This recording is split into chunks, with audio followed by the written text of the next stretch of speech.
Pois ele me fez viver onde o pecado ainda me prendia. Me deu liberdade, me trouxe alegria. Rico em misericórdia, com grande amor me amou. Com seu filho me ressuscitou. Ele nunca me abandonou. Ah, Miguel, não acredito, como não vi isso antes? A nova vida é pela fé que me põe de pé todos os dias de manhã. A esperança está em Deus. E se um final apareceu, é só uma página a virar. Boa noite, igreja! Tudo bem? Vocês sabem que momento é esse? Isso mesmo, dízimos e ofertas. Eu estarei lendo Provérbios, capítulo 3, versículos 9 e 10, que dizem assim: Honre a Deus oferecendo-lhe o que a sua terra produz de melhor. Faça isso e os seus depósitos ficarão cheios de cereais e você terá tanto vinho que não será capaz de armazenar. Quando nós dizimamos e ofertamos, nós estamos honrando ao Senhor. E agradar e honrar a Deus são características de todo filho que entende que tudo que vem de Deus precisa voltar para Ele. Então, vamos honrar a Deus através dos nossos dízimos e das nossas ofertas. Amém? E você pode estar ofertando e dizimando através da conta da igreja, com segurança e conforto. Uma boa noite a todos e um bom culto.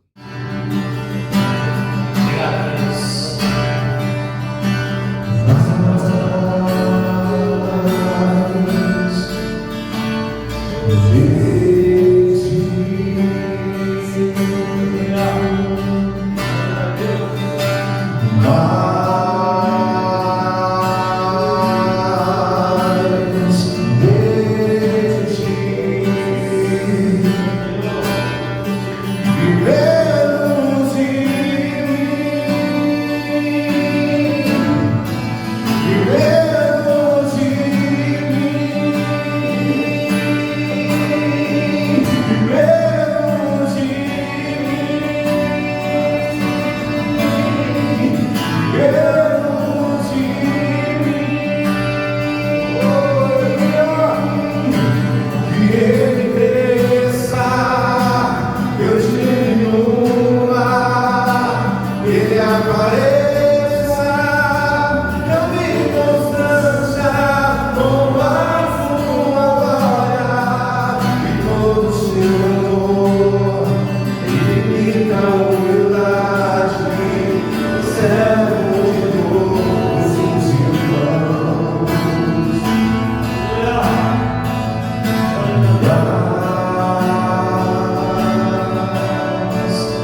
queridos, muito boa noite a você que está nos acompanhando.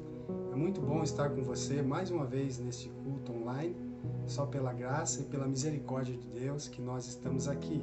E eu quero convidar você que está comigo nesse momento a juntar com a sua família, seja na sala, seja no seu quarto, aonde você está nesse momento. Que você possa dedicar esse tempo totalmente ao Senhor, que você possa se preparar também, porque essa é uma noite, é um culto de ceia, nós iremos participar da ceia. Eu quero convidar você já a preparar o seu pão, o seu cálice com suco de uva, para que no final a gente possa participar juntos desse momento tão especial.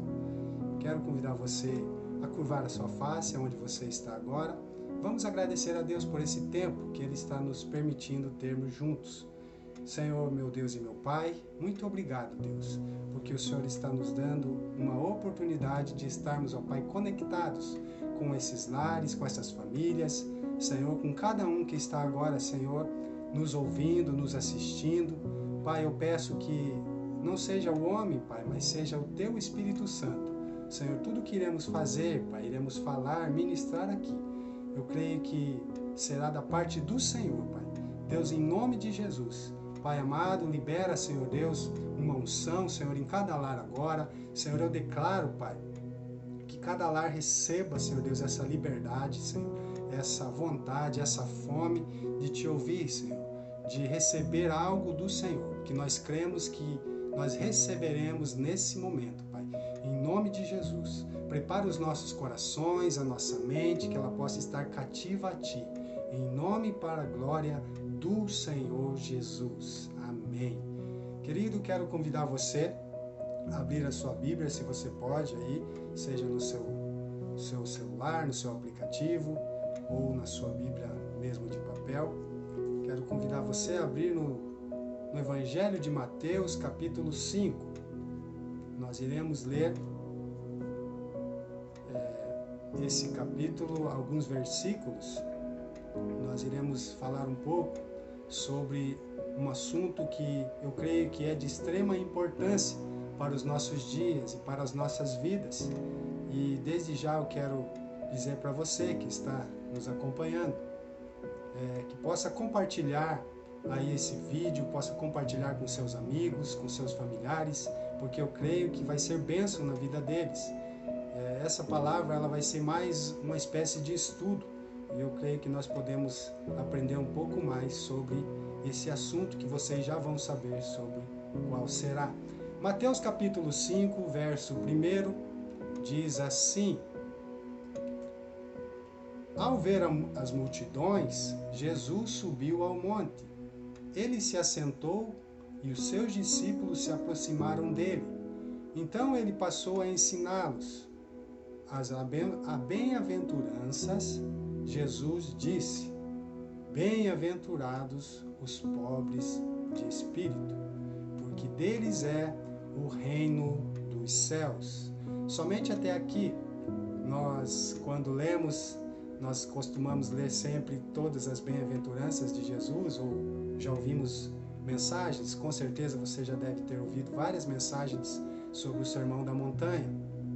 Mas eu, quando estava preparando essa palavra, senti muito de Deus de falar em cima somente essa primeira bem-aventurança que Jesus coloca aqui. Essa bem-aventurança que ele está dizendo: Bem-aventurados os pobres de espírito, porque deles é o reino dos céus. Queridos, aqui quando Jesus, antes de Jesus chegar aqui e falar, no Sermão da Montanha, Jesus ele já tinha sido batizado, Jesus ele já tinha passado pelo deserto, ele já tinha sido tentado, tinha escolhido seus discípulos, muitos eram atraídos por causa da sua fama.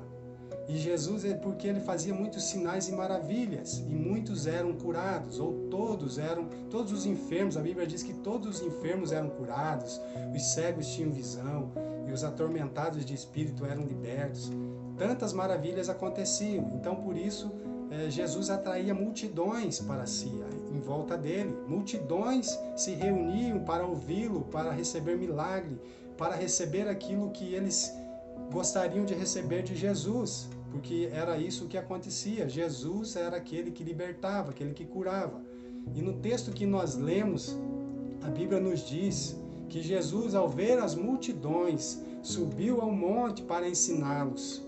Mas o interessante aqui, que eu aprendo, é que Jesus, além dele curar o físico, a alma, expulsar demônios, ele sempre estava querendo ensinar e dar a oportunidade para que todos que estavam ali, todos, sempre Jesus, ele nunca fez acepção de pessoas. E é interessante que a Bíblia diz que ao subir ao monte, Jesus se assentou, ele se assentou e se preparou para começar a ensinar as multidões, ou seja, aquelas pessoas que estavam à sua volta. Não era uma multidão, as multidões, todos estavam por ali. Mas o interessante que também a Bíblia relata que aqueles que se aproximaram de Jesus não foram as multidões. Quem se aproximou de Jesus, que estavam próximos, para ouvir pertinho, Jesus de perto, eram seus discípulos, aqueles que tinham realmente o desejo de conhecer mais, de aprender mais, de serem mais pessoas melhores, porque aqueles que estão mais próximos de Jesus, somente esses são aqueles que podem ser um ser humano melhor, um cristão melhor. Mas é interessante que a Bíblia, ela diz que somente os discípulos foram aqueles que chegaram perto, ou seja, as multidões, eles ouviam, mas de longe, porque eles tinham um certo interesse, até onde Jesus fazia aquilo que elas queriam, que elas eram curadas, que elas recebiam aquilo que elas iam buscar. Mas aqueles que continuavam, aqueles que perseveravam, aqueles que realmente desejavam algo a mais no seu interior, eram os discípulos. Será que temos alguma semelhança para os nossos dias de hoje? Qual tipo de pessoa você tem sido? Você tem sido um discípulo? Ou você tem sido como as multidões que deseja somente milagres, que deseja somente que Jesus satisfaça os seus desejos, as suas vontades? Isso nós precisamos refletir. Eu quero convidar você a meditar nessa mensagem, que você possa se desligar de tudo que você está fazendo, que você possa sentar, ouvir, parar agora o que você está fazendo e prestar atenção, porque o Espírito Santo de Deus quer ministrar o seu coração. Ele está falando com você nesse momento. Escute a voz do Espírito Santo. E aqui, queridos, dado que a palavra bem-aventurado em grego, ela significa ditoso. Ela significa ditoso ou feliz. É interessante, é importante, né, estabelecer que as bem-aventuranças, elas apresentam um contraste bastante claro. Ela é bem diferente de felicidade que Deus nos apresenta, bem-aventurado, ou seja, felicidade, feliz. Quando você está dizendo bem-aventurado, é feliz, mas não é uma felicidade segundo a felicidade do mundo. Ela é diferente, ela é uma felicidade do aspecto de Deus. Ela não se compara com a felicidade que o mundo tem para nos oferecer.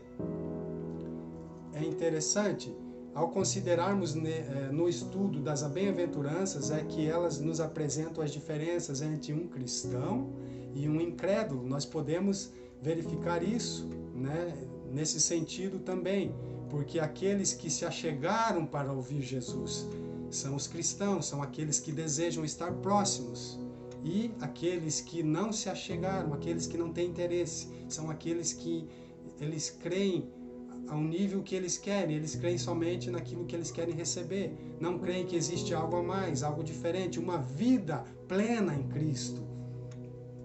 Mas nós vamos desenvolvendo ao decorrer desse assunto, nós vamos aprender algumas lições que nos diferencia ou que fará de nós esses discípulos. Aqui nós vamos poder ver, queridos, nós vamos poder entender que essa primeira bem-aventurança, nós devemos, para nós entendermos o que é um pobre de espírito. Pobre de espírito, que é a primeira bem-aventurança que Jesus ele coloca ali, nesse sermão. Mas nós precisamos entender, para que nós possamos entender o que é ser pobre de espírito, é bom nós pensarmos um pouco e descartarmos aquela ideia, aquela ideia que nós já temos dentro de nós, né, de como é um pobre de espírito. Talvez muitos entendam errado. Eu, por algum tempo, eu também. Eu achava que um pobre de espírito era diferente daquilo que realmente é. E quando eu comecei a entender isso, eu vi que realmente é algo muito maior, algo muito além. Não tinha nada a ver com aquilo que eu pensava, com aquilo que eu entendia. Nós precisamos descartar algumas ideias equivocadas sobre o que significa um pobre de espírito. Para isso é necessário responder: quem não é um pobre de espírito? Quem não é um pobre de espírito?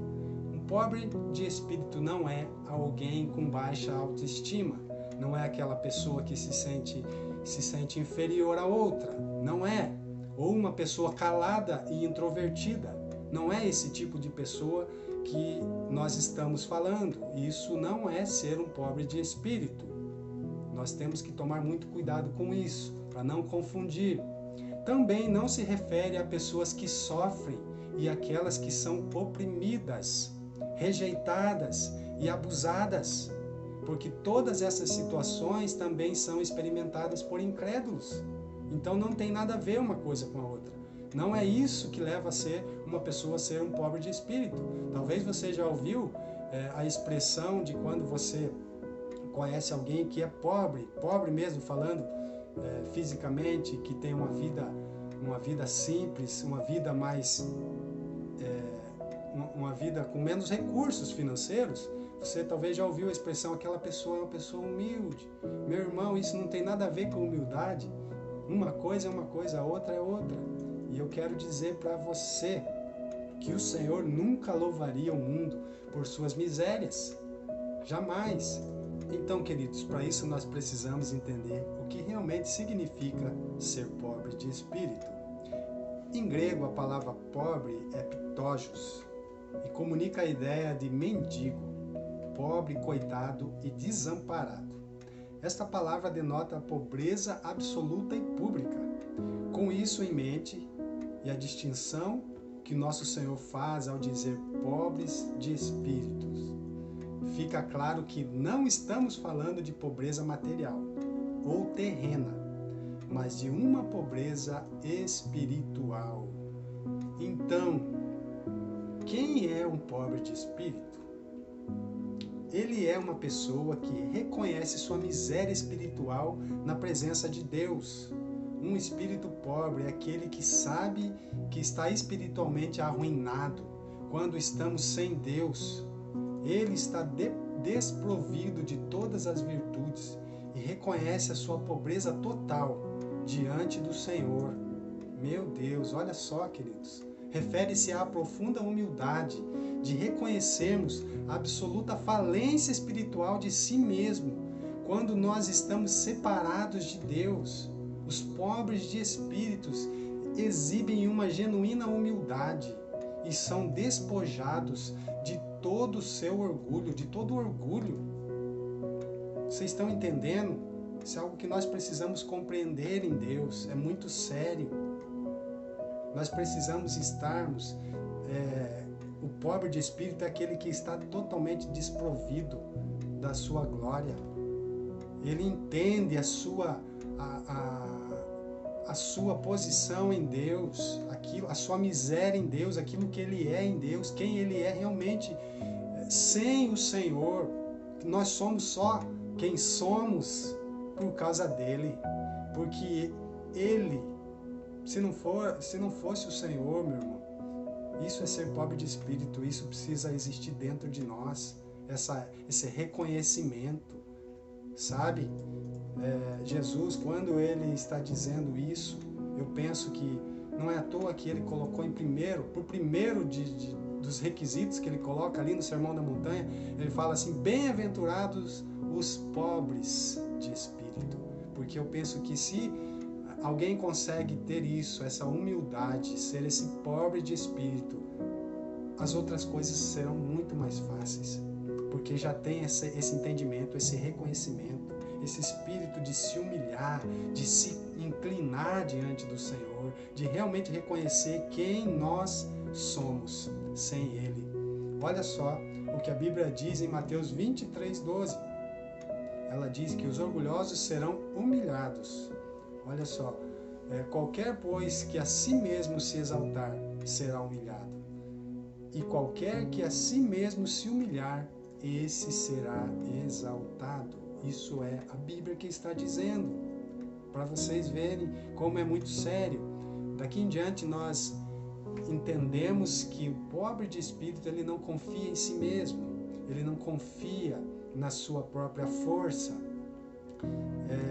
mas nós desesperadamente procuramos, os pobres de espírito devem procurar desesperadamente a graça e a misericórdia de Deus, sabe? Mas só que o mundo é diferente, há um contraste. O mundo, o que contrasta com o espírito do mundo, que nos diz: confia em você, você pode, você é o cara, você é capaz. Veja bem, eu não estou aqui dizendo que nós não podemos acreditar, que nós podemos romper, que nós podemos vencer. Não, não é isso que eu estou dizendo. Uma coisa é uma coisa, a outra é outra.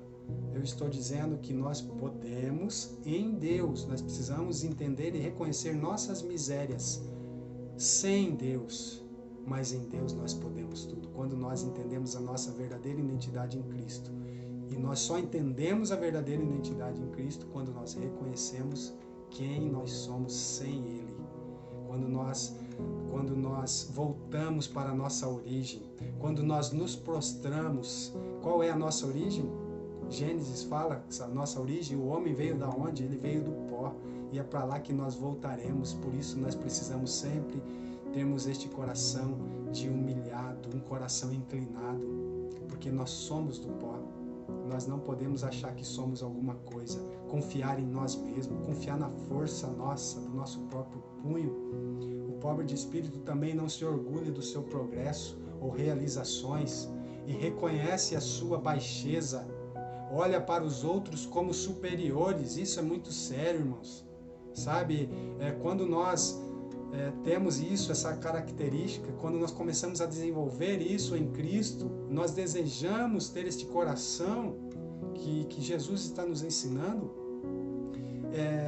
Você enxerga aquilo que é bom nos outros, você reconhece o que existe nas outras pessoas, você não vai olhar só para dentro de você, eu sou bom, sabe, se sentir melhor do que os outros. Não podemos, temos que tomar muito cuidado com isso, porque Deus nos fez todos iguais, não iguais, um parecido com o outro, mas todos com as suas características, e nós precisamos enxergar aquilo que o nosso irmão tem de melhor. Não podemos nos sentir melhores ou inferiorizar o irmão que está do nosso lado. Ele enxerga, o pobre de espírito enxerga e extrai o que os outros têm de bom. Esses são os abençoados, sabe? Os pobres de espírito são bem-aventurados, eles são abençoados, eles são bem-aventurados. Bem-aventurados são os pobres de espírito, pois deles é o reino dos céus. Mas a bem-aventurança, ela termina com a promessa. Interessante isso, né? Porque ela não...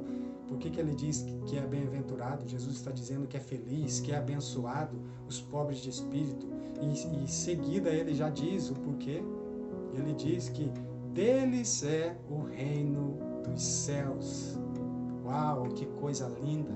Como Jesus é demais, como ele quer nos ensinar, Ele quer nos dar muito mais do que nós imaginamos. Ele quer nos ensinar a ter este coração humilde. Isso significa que somente aqueles que compreendem a sua condição pecaminosa, quando ele está dizendo assim, bem-aventurados pobres de espírito, porque deles é o reino dos céus, ele está dizendo assim, que somente aqueles que compreendem a sua condição pecaminosa e reconhecem a sua ruína espiritual, somente esses são aqueles que se achegam humilhados diante de Deus e que são recebidos em seu reino. Irmão, por isso nós temos que tomar muito cuidado, porque nós precisamos, se você não tem sido pobre de espírito, meu irmão, aprenda, receba do Senhor nessa noite, nesse momento onde você está, receba, porque significa que não somos nada sem Deus. Se não somos isso, quando nós entendemos, nós reconhecemos, como Jesus diz lá em João 15,16, sem mim nada podeis fazer, sem mim nada podeis fazer, não somos nada sem a graça de Deus. Em si mesmo não há nada que possa agradar a Deus, não há nenhum justo sequer.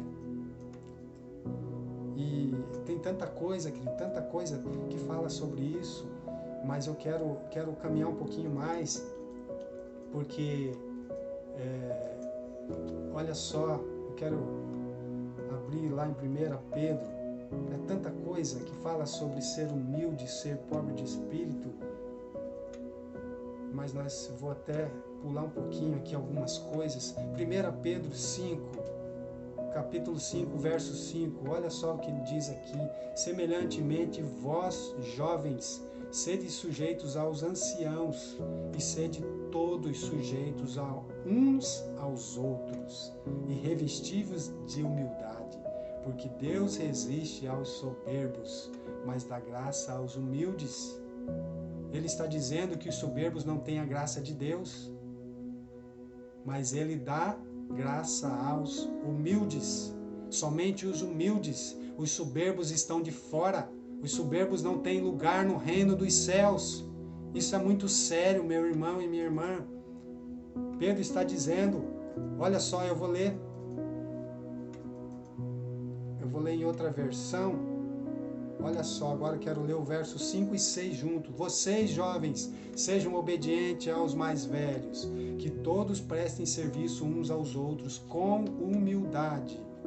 Pois as Escrituras Sagradas dizem: Deus é contra os orgulhosos, mas é bondoso com os humildes. E o verso 6: Portanto, sejam humildes debaixo da poderosa mão de Deus, para que Ele os honre no tempo certo.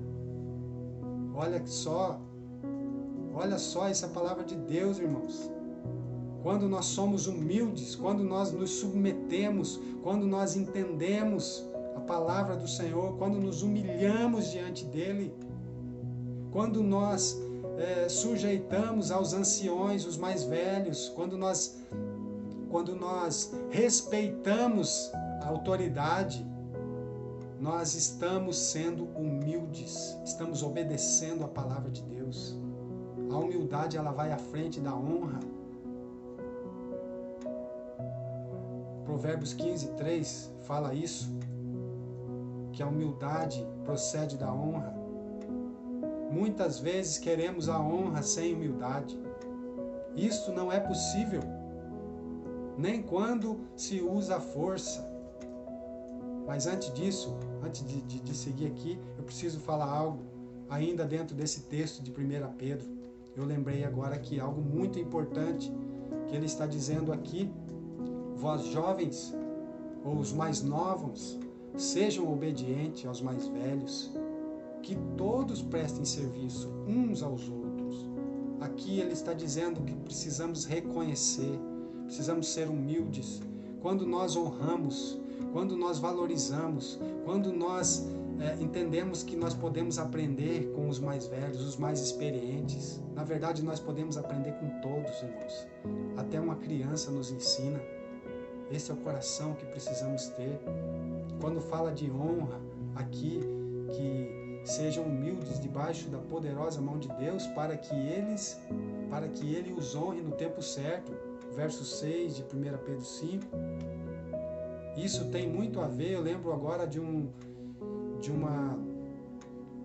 mandamento de Jesus, que ele, acho que até eu coloquei aqui, é o exemplo de honrar pai e mãe, que ele é o único mandamento com a promessa, sabe? Quando você honra seu pai, a sua mãe, os mais velhos, o que diz lá? Diz assim, Êxodo 20, vou ler o que está lá em Efésios 6, capítulo 6, verso 1. Olha o interessante aqui, queridos. Filhos, obedecei a vossos pais no Senhor, Portanto, isto é justo. Honra a teu pai e tua mãe. Este é o primeiro mandamento com promessa, para que vivas bem e tenhas vida longa sobre a terra. Olha só que interessante, né? Se nós queremos ter vida longa, essa é uma promessa de Deus. É uma promessa do Senhor. Ah, mas se Deus quiser, eu vou viver o que Deus quiser. Não é assim que funciona. Se você não cuidar da sua vida, se você não cuidar da sua saúde, você não vive. Se você for atravessar a rua e não olhar para o lado, se vem carro, você não vai ter vida longa, você vai morrer, você vai ser atropelado. Se você não honrar o seu pai, a sua mãe, os mais velhos, a Bíblia que está dizendo isso, não sou eu. Você terá vida longa, viverá mais. Por quê? Por que isso, queridos? Porque quando nós honramos, nós estamos dando ouvido, nós estamos ouvindo os conselhos, nós estamos colocando em prática no nosso dia a dia, na nossa vida, nós estamos fazendo aquilo que nós aprendemos com eles. E isso vai fazer de nós bem-sucedidos, vai fazer de nós com que nós possamos viver mais tempo, com mais saúde, com aproveitar mais dentro daquilo que nós aprendemos. Sabe? É tantas coisas que nós podemos desenvolver aqui. Mas o interessante também, olha o que diz, seguindo o texto de Efésios 6, o verso 4 diz assim: e vós pais, não provoqueis a ira dos vossos filhos, mas educai-os de acordo com a disciplina e o conselho do Senhor. Olha só que coisa. Não provoqueis a ira dos vossos filhos, mas educai-os de acordo com a disciplina e conselhos do Senhor. Também aqui entra, há muitos pais nesses dias que não estão nem aí para aquilo que os filhos estão vivendo, muitos pais que não sabem corrigir, não sabem dar uma palavra de correção, não sentam com seus filhos para ensinar a palavra de Deus, não sentam com eles, talvez não dá um exemplo de humildade, não trata bem as pessoas, fala mal de todo mundo, fala mal do pastor, fala mal do líder, fala mal... Meu irmão, quando tudo aquilo que nós estamos fazendo, nós ensinamos para nossos filhos, nós estamos educando a eles. Muito do que acontece nas famílias tem a ver com o exemplo dos seus pais, de pais para os filhos. Por isso você precisa muito da graça de Deus, mesmo buscando uma direção, buscando sabedoria, as coisas já não são fáceis, são muito difíceis. Imagina se você deixar o negócio largado de qualquer jeito. Você precisa, como pai, como mãe, instruir, ser amoroso, estar perto, ensinar em amor, com humildade, para que eles também tenham essa oportunidade de honrar. Eles vão ter prazer em honrar um pai e uma mãe que são amorosos, que ensinam a palavra de Deus, que ensinam com graça. E seguindo aqui, preciso correr um pouquinho, irmãos, tem muita coisa, mas eu quero dar uma resumida. Efésios 4:20. Se revestidos de humildade, teremos consciência de que somos menores do que o nosso semelhante. Quando nos revestimos de humildade, nós temos essa consciência de que nós somos menores, não que somos maiores, não que somos melhores do que os outros. Como Paulo disse, nada façais por contenda ou por vanglória, mas por humildade. Cada um considere os outros superiores a si mesmo. Filipenses 2:3. Como eleitos, santos e amados de Cristo, como tais devemos acrescentar as outras qualidades, a humildade. Colossenses 3:12. Os soberbos estão fora do plano de Deus, os humildes estão debaixo da sua graça. Nós já falamos sobre isso. Queridos, eu quero falar um pouco, discorrer algumas coisas sobre uma pessoa humilde. Quando eu entendo que sou humilde, eu entendo que eu dependo somente do Senhor. Uma pessoa humilde, ela não importa qual seja a sua posição, sua classe social ou a sua situação financeira. A humildade é de dentro para fora. Não depende, sabe? Porque às vezes tem aquelas pessoas que quanto mais têm, quanto melhor financeiramente são, elas acham que pode pisar nos outros, que são melhores que os outros. Não existe isso. Por isso que Jesus disse que é mais difícil um rico entrar no reino dos céus do que um camelo passar por um buraco de uma agulha, porque nós temos que cuidar com o nosso coração. Por isso, querido, se você deseja ser uma pessoa bem-sucedida financeiramente, talvez muitos Deus não permita que seja, porque Deus cuida Ele se preocupa com o nosso coração. Nós não podemos perder o foco no reino de Deus, não podemos perder aquilo que é a promessa dele, que ele diz, deles é o reino dos céus. Não podemos perder a humildade, não podemos perder isso. Nós precisamos sondar sempre o nosso coração. A humildade é de dentro para fora, está no coração, mas todos conseguem ver.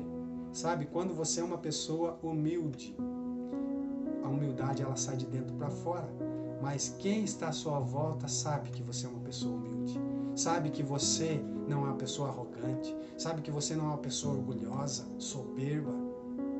Os outros vão dizer isso de você, os outros vão falar, aquele lá é um homem humilde, é uma mulher humilde. Não é você que vai dizer. Humilde não é ele que vai dizer, eu sou humilde. Quando você diz que você é humilde, você já não está sendo. Então, é os outros que precisam dizer isso de você. Quem é humilde não se diz ser humilde. Acabei de te falar isso. Humildade é ter singeleza de coração, saber conviver com os outros, é reconhecer que é falho, que erra, que fere os outros. Precisamos ser humildes quando nós reconhecemos nossas falhas, sabe? Porque todos nós erramos, irmãos. Se não errássemos, nós nem estávamos aqui. O Senhor já tinha nos levado, já tinha nos recolhido. Porque todos somos pecadores e precisamos da graça do Senhor nas nossas vidas. Eu só estou aqui falando para você porque eu preciso dele, porque eu sou totalmente dependente dele. Se não for a ele, o que seria de mim? Eu só estou falando porque é ele na minha vida. Eu não tenho nada de mim mesmo para oferecer a qualquer um de vocês que seja. A humildade, quando nós reconhecemos a humildade, ela gera perdão. Você tem facilidade em perdoar. Só se perdoa quem não é orgulhoso. Só se perdoa quem se humilha.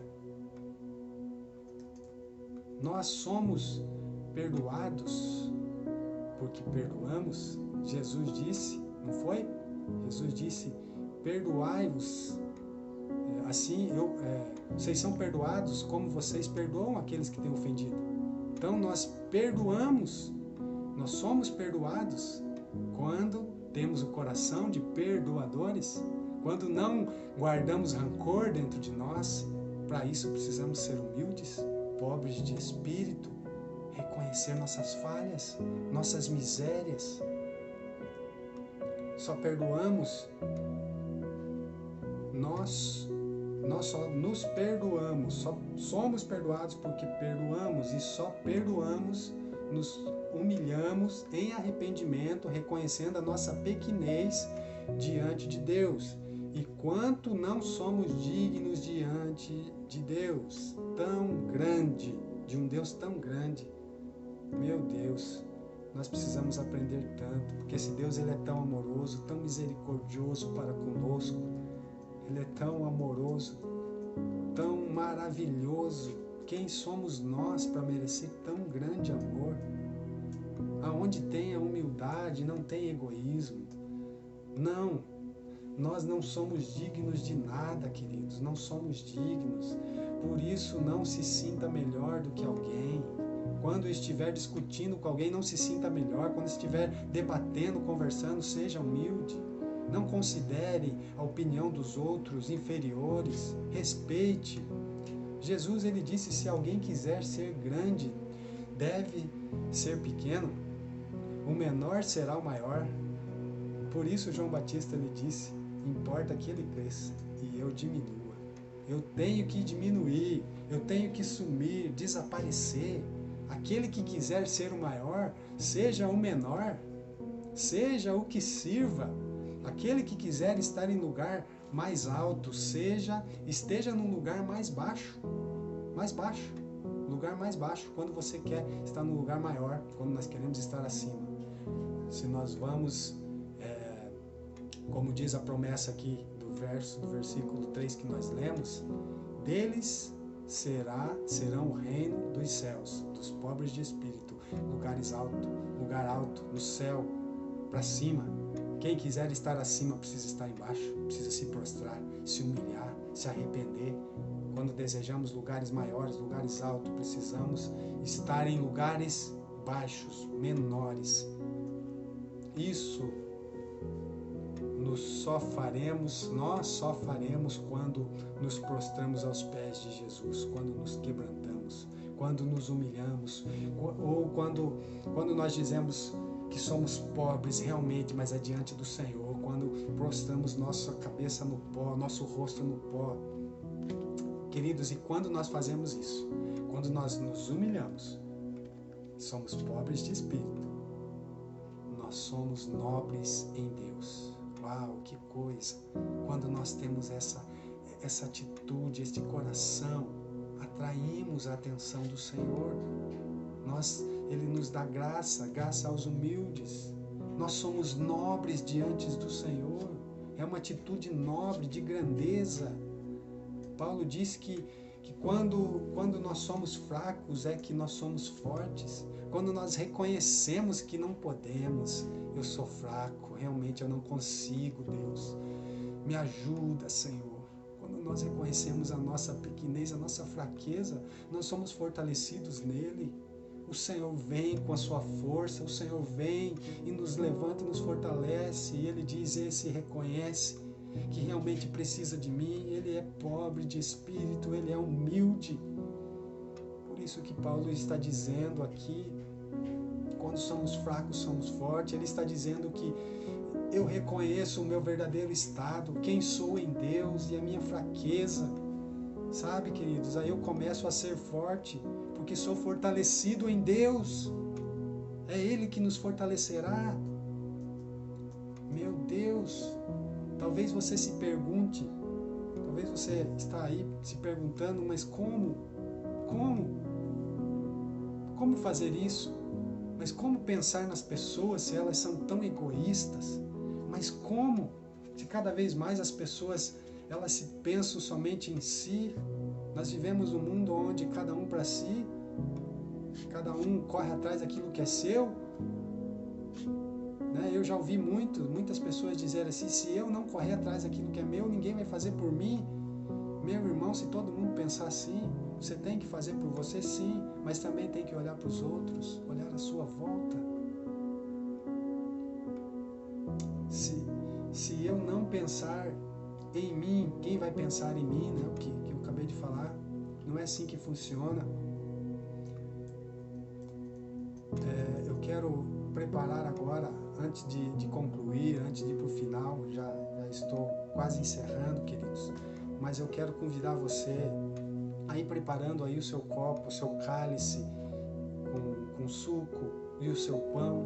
Nós iremos participar da ceia nesse momento e em seguida nós estaremos encerrando, concluindo essa mensagem, mas eu quero convidar você a meditar nessa palavra, meditar, sondar o seu coração nesse momento. Quero dizer para você que tem um jeito quando nós olhamos para aquele que é o nosso maior exemplo, Jesus Cristo. Jesus, ele só disse isso no Sermão da Montanha porque ele fazia. Jesus foi exemplo. Queridos, e nós só conseguimos isso quando nós olhamos para Jesus.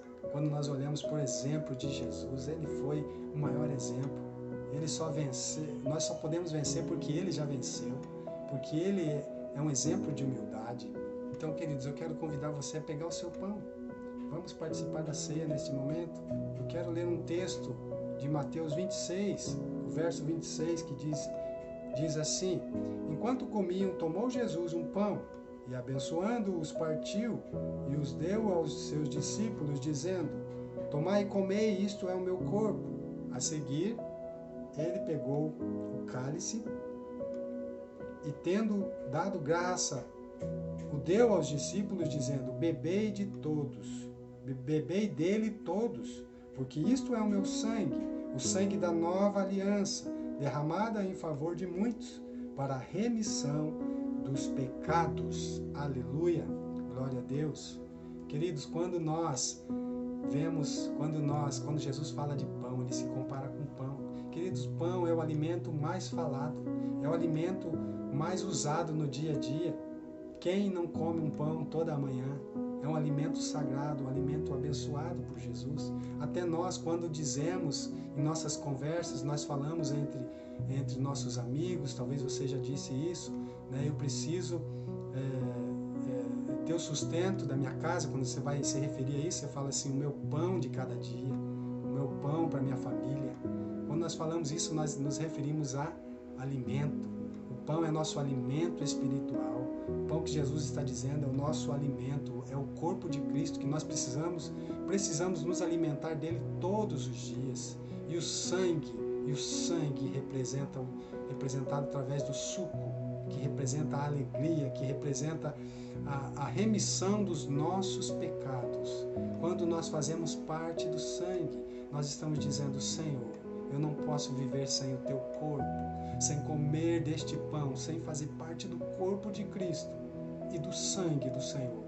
Deus, eu preciso todos os dias ser perdoado, lavado, redimido pelo sangue do Senhor. Por isso, quando eu participo, Senhor, eu estou lembrando do Senhor, Pai. Estou trazendo à memória o sacrifício de Cristo na cruz. Eu quero convidar você a participar do pão com essa consciência, meu irmão. Participar do cálice, participar nesse momento de ceia, com este espírito de gratidão, com esse espírito de reconhecimento de quem realmente nós somos e de quem nós somos em Cristo Jesus. Pai, em nome de Jesus, Pai, aqui está o pão, aqui está o cálice. Deus, eu abençoo aqueles que estão nos seus lares. Que haja, Senhor Deus, corações que reconhecem, corações gratos pelo sacrifício do Senhor. Cada um, Pai, que já foi alcançado, aqueles que ainda não foram, que possam ser alcançados pela Tua misericórdia, pela Tua graça nesse exato momento, Pai. Aqueles que estão com o coração quebrantado neste momento, Deus, eu oro, Pai, dizendo, ajuda-os, Pai. Nesse momento, Senhor, vem com Teu Espírito Santo, Pai, ajudando a ter uma nova vida no Senhor, Pai. Em nome de Jesus, eu participo. Coma do pão, beba do cálice, do suco, em nome de Jesus.